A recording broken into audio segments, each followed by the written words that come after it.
Good morning and welcome to Inside Running on Tab Radio Racing and Sports. Magnificio races to the lead, getting through Waterman's Bay.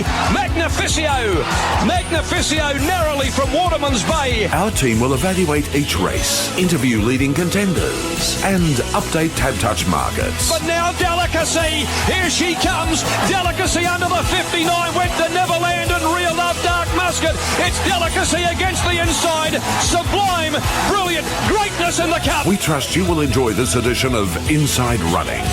Now, over to the team for their look at today's meeting.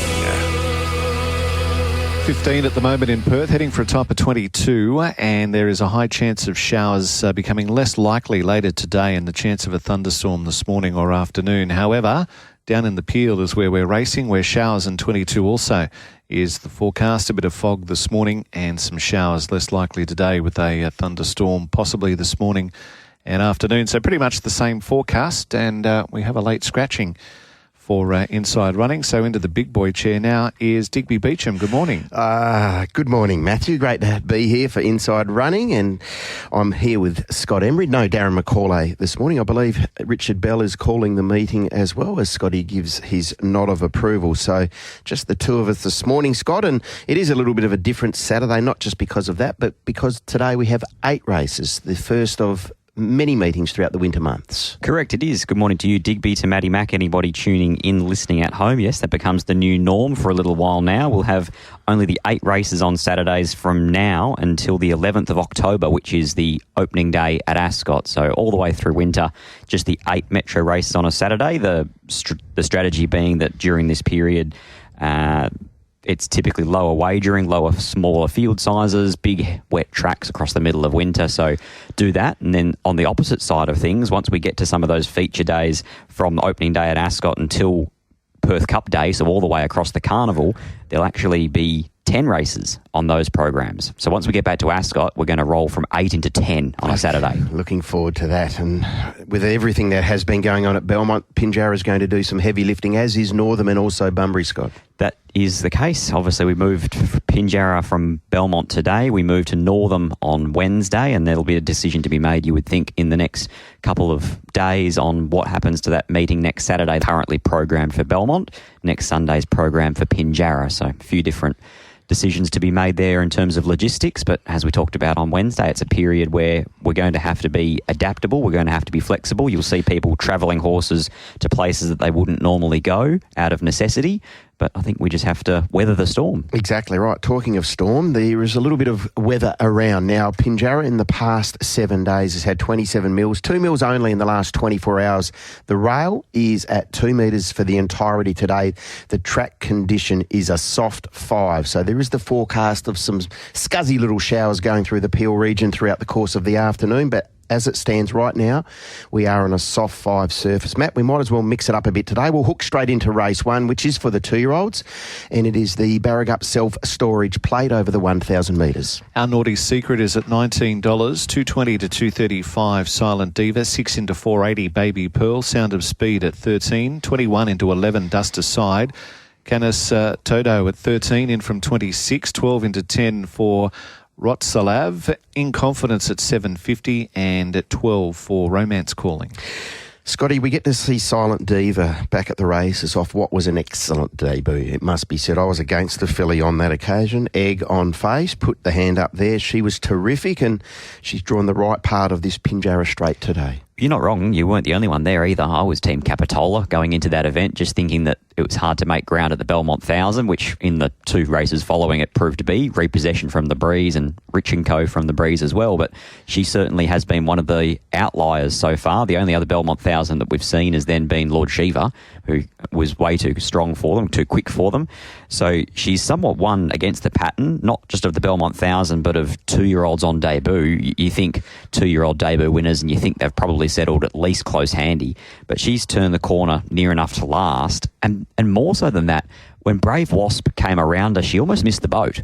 And then she had to wait for him to come out and around him, That last 200 was exceptionally good. It was. That was the thing that took me, is the manner in which she really lowered and quickened up over the concluding stages. She ran 33.62, which isn't easy to do on debut for a 2-year-old, let alone that as well. So she needs to be respected, but we also get to see Baby Pearl at the races. Only has been to the track once previously, publicly that is, for race day when running second behind Luana Miss, and that's a good form reference for an off-season 2-year-old event. Certainly is. Luana Miss drags it forward with her win in the Supremacy. You obviously get a break. Hopefully all these horses, they go out, they spell, they come back bigger and stronger. And for Baby Pearl, I really did like that trial. And when we start to talk about profiles of races, let's talk about the Scarp side in particular, but we'll start with the straight 1,000-metre track. So we saw 3 of them on Wednesday. Art Session got along the outside fence, just on the outside of the tiring leader in Desert Whisper, so outside fence winner.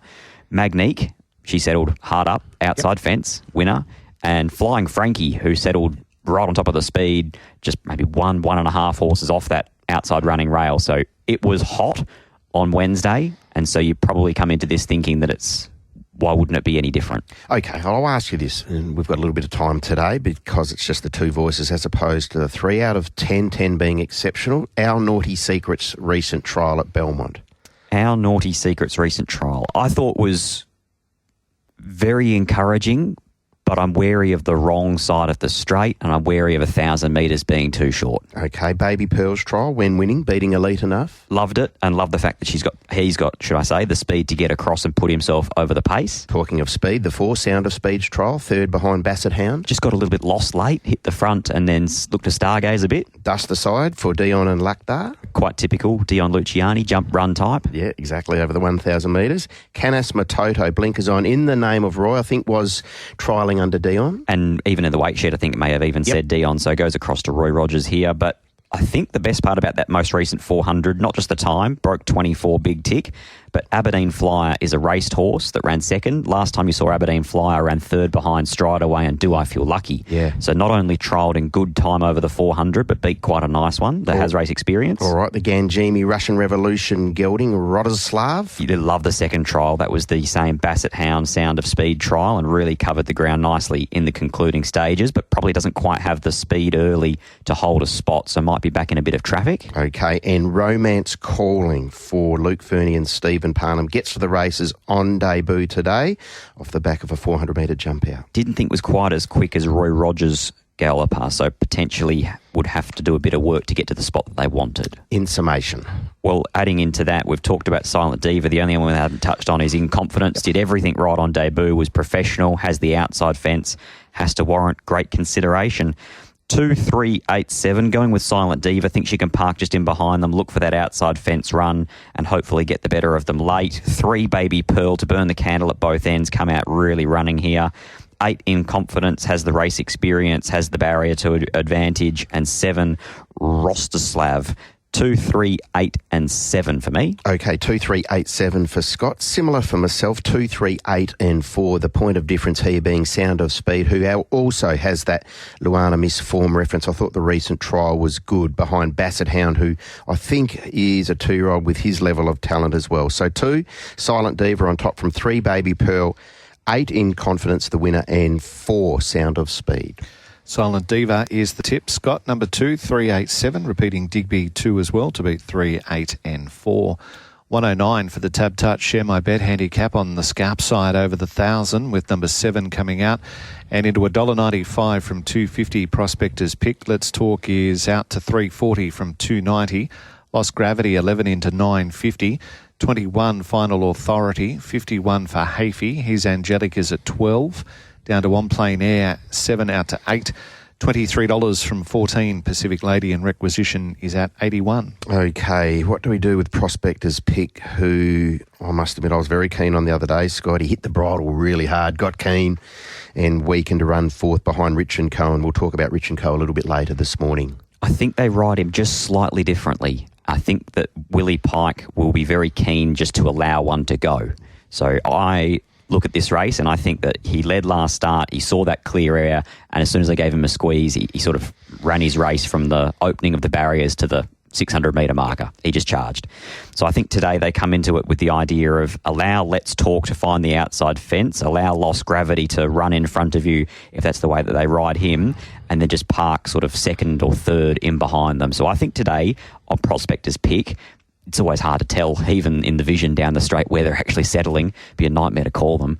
But I think for Prospector's Pick today, they might just look to tuck in behind and take a little bit of a sit. Now, not necessarily a couple of pairs back, anything like that, but I think they'll want a bunny to follow. Is he short because he comes back in grade, or is it more so, or perhaps a combination of both, the calibre of opposition he encounters this afternoon? He's short because he's always been short across his entire career. First up, last prep, he went to a 3-year-old Saturday as favourite when he was drawn the river. Yeah. He went up to Cal in the Ron Sayers Memorial, looked to be 3 deep all day on paper, still went around under $5. The market's always loved him. Do you love him today? I'm going to tip him. I don't want to take $1.95. No. I think off his first up victory, when they were able to get that sit in behind, he travelled beautifully. He let down. The other day, he just went too hard in himself and brought himself undone. So I think today it's a really good opportunity to, yes, still come out positive, but without giving him that squeeze, without giving him a kick. Who finds the outside rail and leads up this field? Is it Let's Talk or is it Lost Gravity? Well, why wouldn't you want it to be you if you were Let's Talk? Yeah. We just rattled off the winners from Wednesday. And he's fast. 2 of the 3 were on speed outside fences. And he's got that righto form reference, and he ran well on the weekend, on Wednesday. And even Desert Whisper, she got run down in that opening 1,000-metre scamper. If she holds on in the last 50, it's 3 from 3 outside fence leaders. I wouldn't be giving it away. I think Prospector's Pick can give it away because they're trying to ride him to not over race. So I thought Let's Talk would. Otherwise, Lost Gravity. He's quick when they allow him to stride. And they're 3 of my top 4. The only other inclusion I had here was He's Angelic because he was a straight 1,000-metre winner first up. And when you're looking at Dan and Ben Pearce's runners, their last 3 straight track winners, have all been winners. So they're going really nicely at the moment. 1, 2, 6 and 3 Prospector's Pick from Let's Talk. He's Angelic, Lost Gravity. But I think if the real Prospector's Pick turns up, he might be a little bit too sharp for them. I'm really intrigued to know what price he jumps today, because I'm surprised at that market support for him, but Scott makes a really salient point in the fact that he is invariably very, very short when he steps out. I'm also with Prospector's Pick, but wary about that quote, $1.95, not enticing for me. I expect him to take care of this opposition though. 2, Let's Talk in for second. 6, He's Angelic, going along nicely, this fellow, there's no question about that, as is the yard clearly. And I thought the recent trial of Final Authority, a horse who's always shown plenty of ability, was encouraging, albeit has drawn the wrong part of the track down there today. 1, 2, 6 and 4 for myself, Matt. And Prospector's Pick, the way to go in race 2, number 1 from Scott, 2, 6, 3, 1, 2, 6, 4, repeating Digby in the third. Small field to tackle, race 3 without a third tote, the Country Comfort Perth Plate. Over 1,200 metres, 2 is out and into 280 now, Wind in the Line. $10 for Daytona Pete, into 275 Pond Master, into 9 Catch Carter, into 9 Earthstorm. He's got the safe is now at $12 and into 850 Skull, Bone and Pig. Okay, no September Born. I think he was one of the horses who, when acceptances were taken, we were all very excited to see back at the races. Scott, we know he's a high-class horse, a Farifa winner in the spring. Things didn't go right in the Guineas for obvious reasons, and unfortunately, he has come out. Well, the bar plate going on was the red flag straight away, and now that he's been withdrawn, you'd probably say that if you're a punter there and you were taking the 220, 230, you're probably a little bit pleased that maybe he doesn't go round. You and I think a lot of people are very wary when the plate's gone. Did you have him on top originally or not? No, I still had him on top. Okay. I didn't know whether he trialled in them or not. That was a bit of an unknown, but I took the view that had they been on in that most recent trial, then I'd happily go his way. I did see that he's down to trial on Monday, September Born, so we might still see him there. I'm not quite sure, but it's definitely unfortunate because he was, ability-wise, probably going to be the most exciting galloper on the entire program. Even with his removal from this field, it's a good little race, isn't it? Competitive race. Well, you've still got a Placid Arc winner in Wind and the Lion. You've still got a horse who's returned in excellent form in Pond Master, and some more than handy types. Black Type placed filly multiple occasions in Earthstorm. Skullbone and Pigs run third in a Placid Arc Prelude as a maiden. Yeah. Daytona Pete won a Westspeed Platinum $125,000 feature on Westspeed Day. Handy lineup. Good race, yeah. But we lose two things. We lose the cream, being September born, and you also lose each way. Yeah. It's now pay 1-2. So what do we do with Wind in the Line? The return over 1,000 metres was good. That was behind Celestial Storm. He was just warming up over the final furlong. So the step to 1,200 to big tick.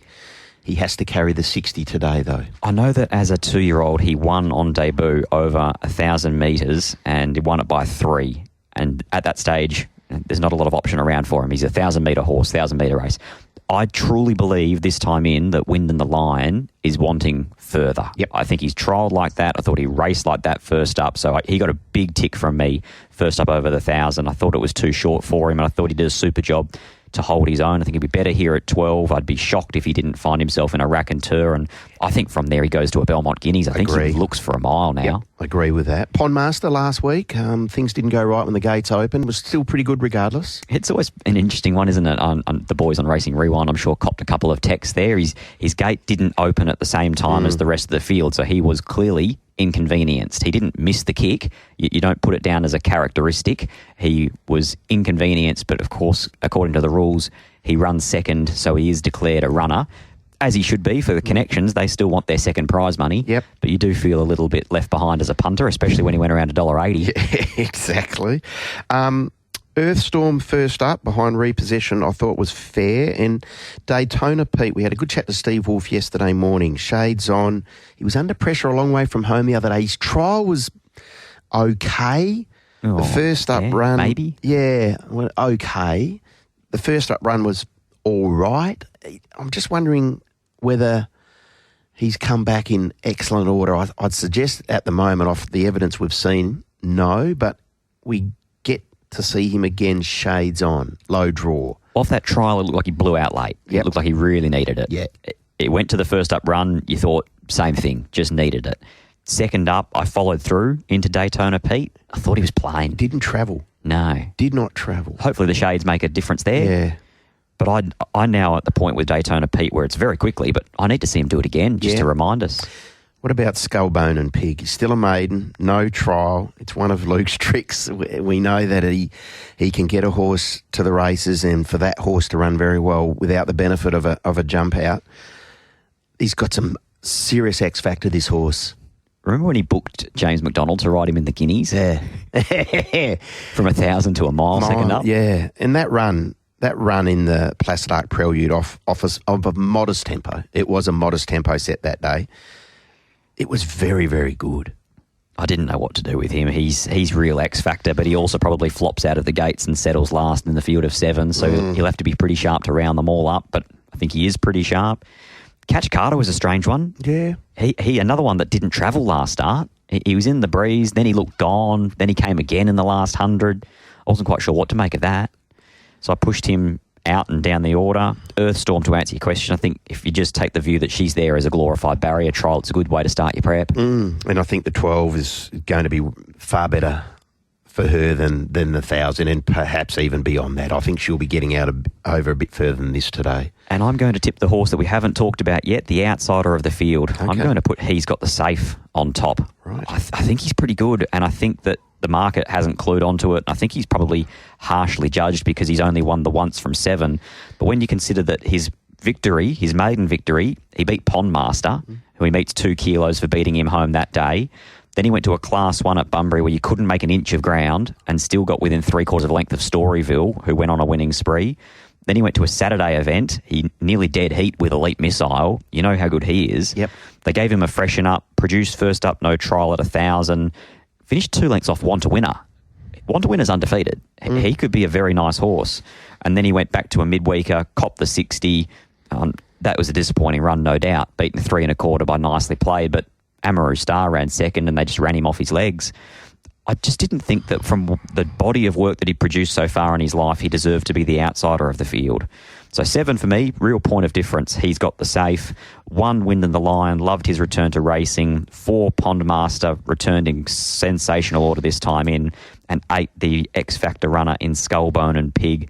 7, 1, 4 and 8. 7, 1, 4 and 8. I'm speculating also. I'm just tiptoeing around the toppy, albeit I think he represents the class here. I'm going to have a throw at the stumps with Skullbone and Pig. I know he's way out of his grade. We haven't set the trial, so it'll be interesting to see what price he jumps, but I just think there's something about this fellow. So I'll put him on top in a small field, and that should be suitable for him today. So 8 on top from one wind in the line. The return was terrific. The 1200 is far more palatable, I think, for this horse. As Scott mentioned, I'm expecting that you'll see him in a Belmont Guineas later this campaign. 6 Earthstorm also stepping out to the 1200 today, and 4 Pondmaster.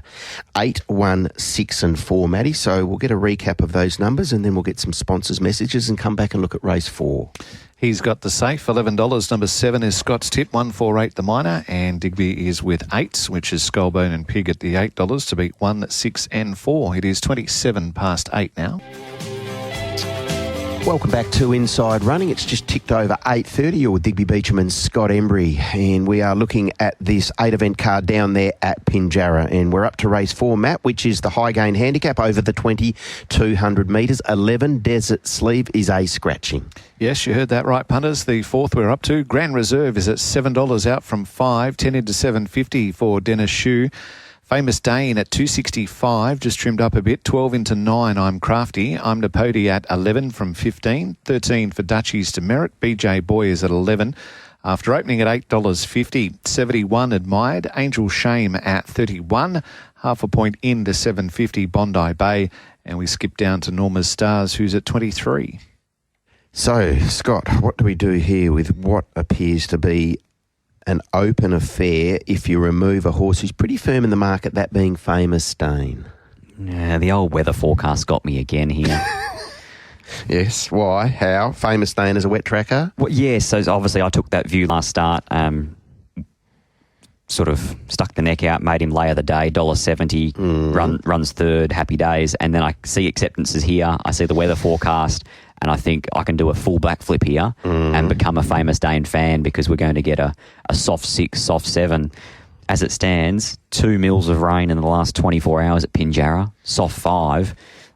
By the sound of the roof, we've had 2 mils in Perth in the last 5 minutes. It's a bit damp, it sounds like it anyway. So all of a sudden you've been sucked in thinking that you're going to get a genuine wet track, and then looking at the live forecast and the radar for Pinjarra between now and about lunchtime, they're not getting much more. And then after that, hopefully during race day is going to be sunny.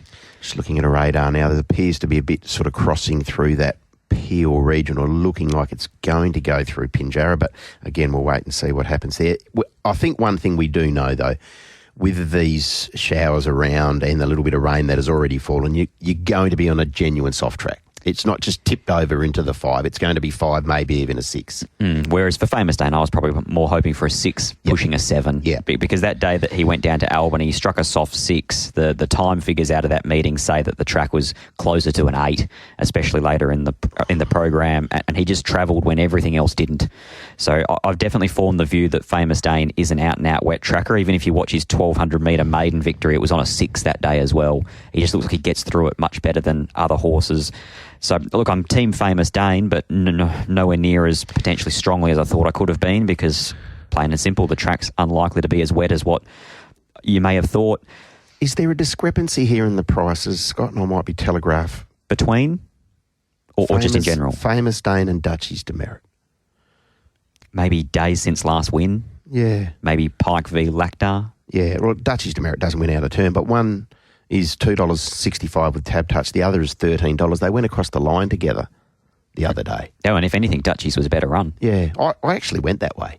Just maybe, looking for a little bit of value, but I thought Famous Dane at that quote was unders, whereas Dutchies Demerit, yes, doesn't win out of turn, but how often do we say these stayers take their turns? Correct. I don't disagree with you, especially on the price now, because I came into it trying to find Famous Dane based on a theory that may not hold up anymore. 3 Famous Dane, 1 Grand Reserve. He loved the 60 last start. He did what he had to do, but I think he's the kind of lower grade grinding stayer that will pick up a few races over winter. Agree. 7 BJ Boy. They hit the line locked together. It was BJ Boy's first attempt for a little while at the distance. You know that he's previously proven at the ground. He draws barrier 1 to sit either kicking through or, more likely you would think, box seating. 10 I put in for 4th in Bondi Bay, who was scratched last week with a hoof abscess. Has to be a red flag there. but has always looked like he would get ground. You love your 3-year-olds against the older horses. But I take your point on Dutchie's Demerit. I thought that I'm Crafty was a really good run last week in the race that was won by Dennis Shue. But I also just took a bit of a stance against those horses that are a mile to 22 in one step, but also through that Dennis Shue race where they finished as a big ugly clump. 3-1-7-10. 3-1-7-10 for Scott in the fourth. I'm with 6 here, Dutchie's Demerit. Now, he hasn't won for a long, long time, 780 days, so that is some concern, but I don't think this is a vintage 2,200 metre race. So 6 each way on top from 3 Famous Dane, clearly a very, very in form and capable horse when he gets a little bit of give in the track. So he's a respect. He did absolutely bolt in down there at Albany 2 starts ago and certainly wasn't disgraced recently behind Behara. And that is the form reference which we're referencing with Dutchie's Demerit. 1 Grand Reserve, I agree with Scott there. He's tough, he can stay, and he has no issues getting through a wet track. 2 Dennis Shue. Now, he has 5 goes on a soft track, nothing, but 3 of those 5 soft track runs have been 4th placing, so he's not a complete and utter duffer, and he does have a heavy placing to his name. 6, 3, 1 and 2, Matt. So Scott is with number 3. That is Famous Dane at the 265, 1, 7 and 10. Digby with Dutchie's Demerit currently $13. Number 6 from 3, 1 and 2. Race number 5, the Westspeed Platinum Autumn Final, and it's over 1,400 metres at 5 minutes to 3, and they all start. Kelvinator is 9 into 850. The Fay Bohemian Diamond Open 180 sitting at 190 currently. 11 into 850 for Hammer Mill. 51 Storm Commander. Why Me is at 14 out from 10. Valderina Touch $15 now at 12. 16 into 10 Major Mario. 15 into 13 Royal Gap. Like No Other, 12 out to 20. 71, Zach Loves to Fly. And in the first leg of the quaddie, Cheryl Shout, 16 to 14. Now, Scotty, this is the feature, the Westspeed Autumn Final, Westspeed Platinum Autumn Final, I should say, apologies, worth $100,000. And Kelvinator returned to the winner's circle last start, and he was well found by some punters who identified he would find the top and be hard to run down, and that was the case. Certainly was, and in the running, really, for a horse that was 10 into 7, he never looked like being beat.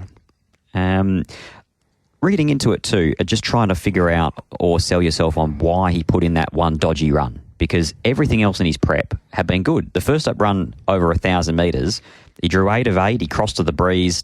He's nowhere near that sort of 66, 72 plus sprinting level, and I thought he fought on really well. It was a great return to racing. Then he ran second behind Let's Talk, beaten 3/4, and it was the day that he handed up to Let's Talk, and you think if they had their time again, maybe they hold him out. Then he put in one dodgy run behind Hammermill, beaten 9. If you look at the gear changes that day, the crossover noseband went on first time. They took it straight back off again, and he won. Yep. So potentially just resented one bit of gear. So you can give him one forgive. And other than that, he's been in form all prep. 6 goes at 1,400 metres, 3 wins coming off a last start win. Does he need to be respected here? Well, I think he does. He works his way across. I think that he has to sit outside of Cheryl Shout. She's pretty quick, and she's got the 54 and a set of shades on, so I don't see them handing up on Cheryl Shout. But from the breeze, I still thought Kelvinator was worth big consideration at a genuine each-way price. If I'm not mistaken, you made Bohemian Diamond the best of the day on opening day out there at Belmont. Is that correct? And she got the job done. But I didn't exactly think, I don't know, it's a 2-length margin. I didn't think that she was maybe, I don't know, with the run that she got, she looked like she was about to really put them away and win it by 3-4 lengths. Is she better than this grade? It's only a small sample size with which we're working with her, but are you expecting her to progress to good ratings company? Yeah, I think I am. And not just the fact that was also her first win on top of the ground. She likes a bit of sting out. She gets a bit of sting out. But I just thought, considering today that she went around the same price or even shorter than what she did first up, where she drew a barrier, was given the run of the race, she might just do it a bit tougher today from barrier 10. What did you make of Hammermill's performance behind her?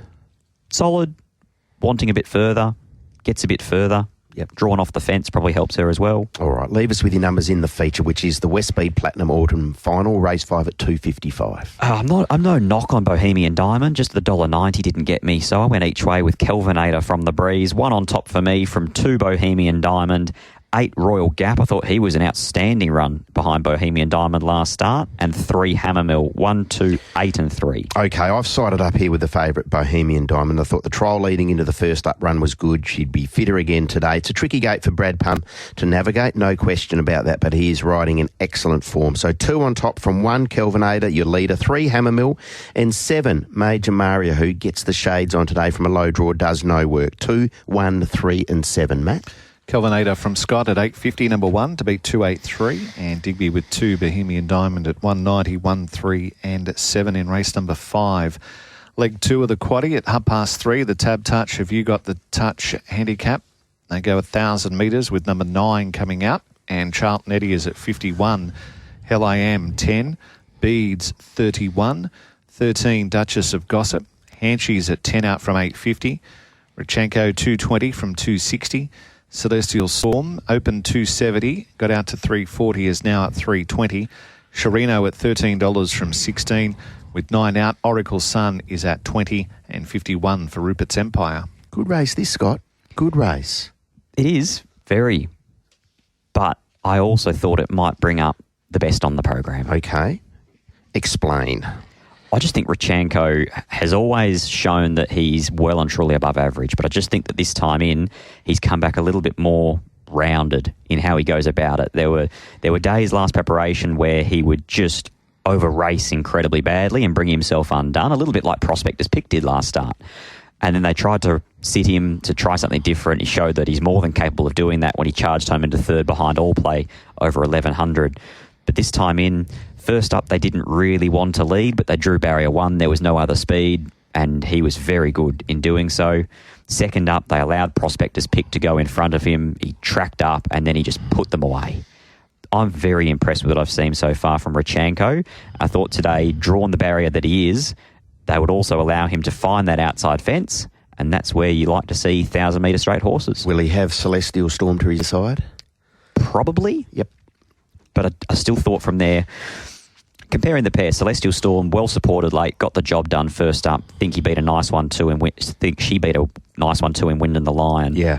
But I think it might be different gravy sitting outside of Rachenko as opposed to sitting outside of Sinful Living. Okay. A stablemate to Rachenko. Yeah, it's a bit of a left field longbow to be drawing, but I think Rachenko is better than Sinful Living. All right, fair enough. Hell I Am's trial recently was good. He's a handy horse. We know the breed love this sort of ground as well that he'll experience today. Correct. Goes well fresh, goes well on a bit of rain-affected track. He's never raced over 1,000 metres, but can't see why it would worry him.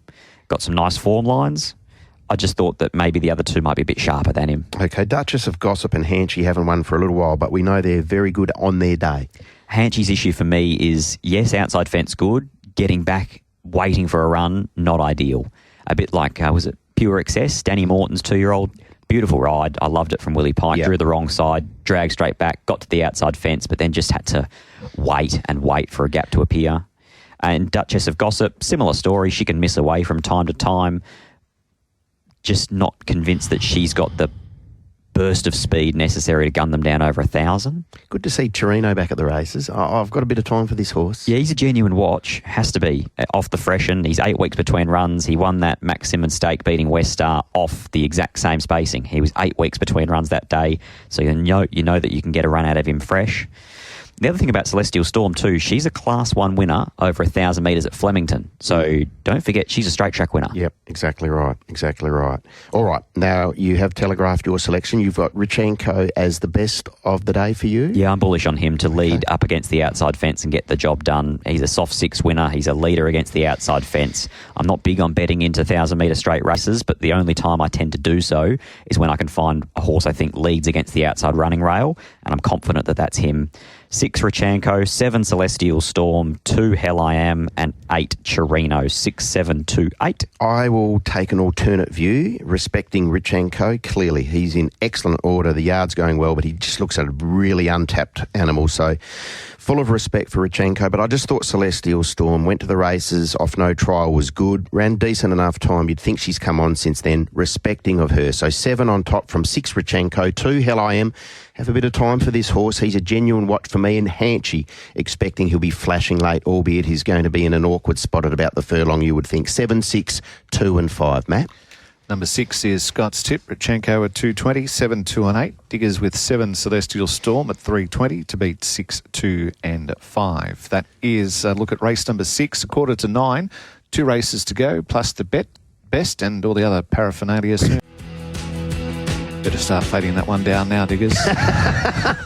Well, it might not matter in a few months, Matt. Who knows? Anyway, race 7. We're up to race 7 at 4:10, 10 minutes after 4, and is the Swan Draft Handicap over the 1,300 metres. And if I am not mistaken, the soul scratching here is the Mac Hall trained Pretty Divine, number 9.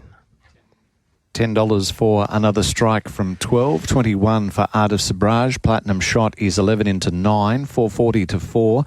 Costa Zeta, Jelly Can Run is at 21, $8.50 to $9 Sun Bronzed. Close Talker is at $5.50 into 460. Evelina at 18, down to King Mahuta 31. Differentiator 41, 23 Uncle Gerard. God's Gate is $8.50 into 5.50. Imperial Eyes and Katona both at 31 each. Good competitive affair, this one, Scotty. It is, yeah. I think it's got a bit more depth than your normal grade 13 as well. Yep. I've got plenty of time for, everybody does, for Costa Zeta if they can keep him sound and get him back to anywhere near his best. He at one stage looked like he could really charge his way through the grades, but they've obviously had to deal with a few setbacks with him across the times. Close Talker, I think, is racing really well from what we've seen in her 2 returning runs so far this preparation. Sun Bronzed has always looked like a lower grade type, and like a horse like Another Strike's double figures. The best of him is actually very good. He's just unfortunately found a few ways to get beat across the times with his 7 minor placings. You tip half of those the other way, he's a 5-time winner. I like this race. I thought the starting point, though, was Costa Zeta. Like, he did a really good job under the 61 kilos off a long, long break. Now, he last raced prior to that first up run on the 7th of May this year, and that was the 6th of January 2024. And I thought he was pretty good behind Lord Shiva, who we know has since franked that form and gone there and won again. And Mitchell Pateman's of the view that Lord Shiva's going to make it on a Saturday. And it wasn't exactly a soft return to racing. No. He's gone around in a high-speed, high-pressure 1,000 with 61. He still travelled, I think, which is the key to him. I like the return. I really like the return. 1,300 metres, drops 3 kilos. Is he a deserving favourite in your humble? I thought you could make a case to either have equal favourites or even potentially push the other way with a lot of pike tack, sure, but on what Close Talk has done in her 2 runs this prep. First up drew 9 of 9, got back, was doing her best work late. Second up again, drew 9 of 9, went back to last, rattled home into second behind Sky Duke. The race was over in front of her by the time that she balanced up. And I think the thing that potentially is quick to forget, at one stage as a 3-year-old filly, she was jump and run. So she's drawn barrier 1 today. She can box seat. So it's a completely different map for her. Talking of jumping and running, are we expecting Stephen Parnham to give God's Gate a bit of a rub out of the gates and he sits all over the speed end or heads them up? I think he would have woken up with a smile this morning, Steve, when he realised that Pretty Divine was out. Yeah. I think it's a big scratching. Yeah, I agree. Okay, let's work through the numbers. I thought in the end that Sun Bronzed was probably your leader, which would allow God's Gate now with the scratching of Pretty Divine to work his way across. I think he might have a bit more early speed than Imperial Eyes to get himself there. So that's 2 pretty handy leaders. So that's what I look for if I'm going to back one that sits close handy, which is what Close Talker is. I think she can box seat today on that leading pair, get the right run, present at the right time. 7 Close Talker, 4 Costa Zeta. I actually thought that either betting, saving, or doing something a bit more creative with that pair was a good way to attack this race. 7 from 4, 1 Another Strike. I've got lots of time for him. That fresh run, he settled rearwards over 1,000. He's beaten 4 Rachenko. There's nothing wrong with that, and he snuck back in grade. 6 Sun Bronze, good return, and can get through a bit of wet ground. 7, 4, 1, and 6 for me. I've just got a bit of time for Costa Zeta. We talk about horses and you're trying to identify a winner on a Saturday, but you're also projecting and trying to envisage where you could see a horse finish their career at. And I think Costa Zeta is considerably better than Graduation Grade. The return suggests Trevor's got him in good shape. He'll be fitter, you would think, from that 1,000-metre run behind a high-speed horse and Lord Shiva. Drops 3 kilos. Gets a tempo here where he can hopefully find a bum, Jared, and he can slot in, get some cover, and I think if he can, Costa Zeta lets rip. So 4 on top from 6 Sun Bronzed, beneficiary of a gate and has a good racing pattern, and agree with Scott, the wet track there today, no issue. 7 Close Talker, again, draws a lid for the first time this time in, that's key, and 13 God's Gate, who is going to be all over the tempo, you would think. 4, 6, 7 and 13, a handy little graduation 1,300 metre event. Scott is with 7 Close Talker from Seinfeld at 460, numbers 7, 4, 1 and 6. And Costa Zeta from Digby, number 4 at $4 to beat 6, 7 and 13. The 8th and final is at 10 to 5. It's the Hans Super Dry 3.5 handicap over 1,400 metres with 14 out. And Speed Dream is at $10 at the moment. 26 for Let's Deal, advanced at 31. 6 into 440, dug another hole. 26 now, 17, Not Secret. Done with the Blues, 11 into 8. 13, Bellini Miss. 310 from 360. Camera Action did open at 270. 41, Mama Tembu. Planet Cash at 31. 24, Roaming Danger. Romeo's at 23. 34, Heskett. With 14 out, we go to Rocket Juice, who is now at $13 after hitting 19, and 101 for Sluice Box. Camera Action was a very, very good winner on Quokka Day. Scott went to Northam and was very, very heavily backed in the provincial championship. He probably didn't let down on that track, but a fortnight ago, rounded them up. Was a really impressive winner, and now she comes up with a really economical gate for her. CJP takes over from the suspended Braden Gar.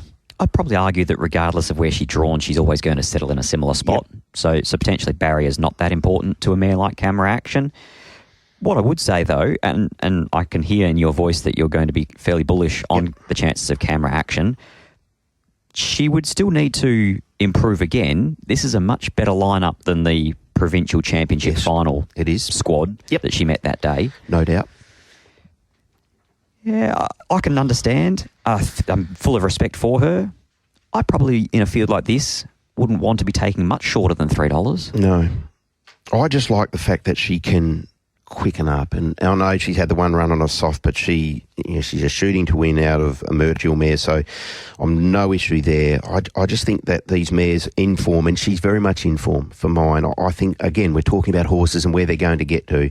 I think she's better than this company. I've got a bit of time for her. I love the fact that Sean and Jake Casey also, their team, some of these mares, we look at a Siberian Siren, they can, deep into their campaign, continue to peel out good run after good run after good run. And I see no reason to sort of waver on what Camera Action has been doing. Declare her then. I think she's the best of the day. Well, certainly I've got her as the best of the day. Look at the half volley whack. I like her. I think she's trending the right way. She'll appreciate that barrier today. I think she'll appreciate the scarp side where she can go through her gears. In saying that, I concur. This is considerably deeper. There is a host of horses in this race who probably would have done exactly what she did to her opposition in that provincial championship final. Beautiful ride was that day too. And probably in hindsight, you look at a lot of those, whether it's regional finals or provincial finals, quite a lot of them do come steaming down the centre because you've got horses there that are racing for 100,000. It'll be their only chance in their entire career, and they potentially go a bit harder than what their ability is. We've seen William Pike make a meal of those, hasn't he? He's dined out, I should say, not make a meal. He's dined out in those sort of races, hasn't he? Sort of sit back and just go whooshka. Correct. And those speed horses in that race, the Psycho Sisters, the Looks, they were paddling late and potentially they got over the top. But look, I'm not knocking Camera Action. I just didn't see a reason why dug another hole couldn't run another very big race. He's flying, this horse. Tough, does it at both ends and racing well. He's a universal ruler, Diggs. Yes. So yes. No issues for him racing this time of year. He just keeps producing. He drops 1.5 kilos start to start and stays in the same grade. Yeah. So handicapping-wise, it's a much more appropriate race for him. Speed Dream won that race, but today with the weight and the barrier, I think Doug can turn the tables on him. Doug. The runner-up was Correct Choice. I think will be hard to beat on Monday in the WA Day Cup at Northam. I've got no issues with the form around him, so 4 for me, dug another hole, 8 Camera Action for all the reasons you've given. Look, Speed Dream, you're not going to be able to catch him that often. Plenty of people were lucky enough to last start. He was $14 into $5.50. And again, it was like, as we've mentioned many times that day, he's 0 from 28 at Ascot. You take the view that if he'd never raced at Ascot, he'd be 5 from, 16. He'd have a great winning strike rate. Just Ascot, for whatever reason, he doesn't go a yard there.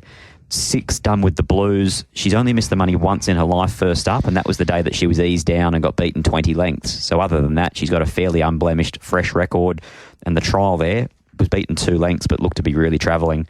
4-8-1-6. Okay, 4-8-1-6 for Scott. I'm with Camera Action. I see no reason to abandon her. I think she's going along really, really well.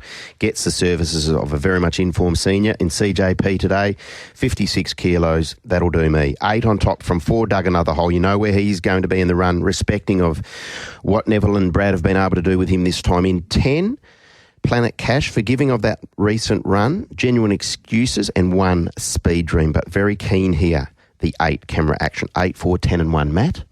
Scott's tip is 4. That is dug another hole ahead of 8-1-6, and Diggers with number 8 Camera Action, 4, 10 and 1. Just quickly at Rosehill, they're at the start. Hidden Achievement, $3, number 1, $2.90 from 3.10 with Tab Touch. All right, Scotty. Best lays and plays, please. Best race 6, number 6, Rachanko. Yes. I'm going to take on lay race 3, number 4, Pondmaster.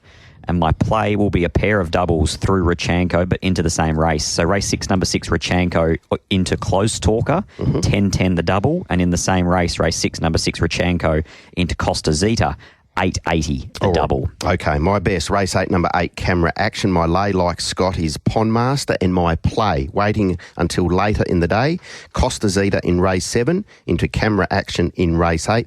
That is currently playing $12.40 with Tab Touch. Matt?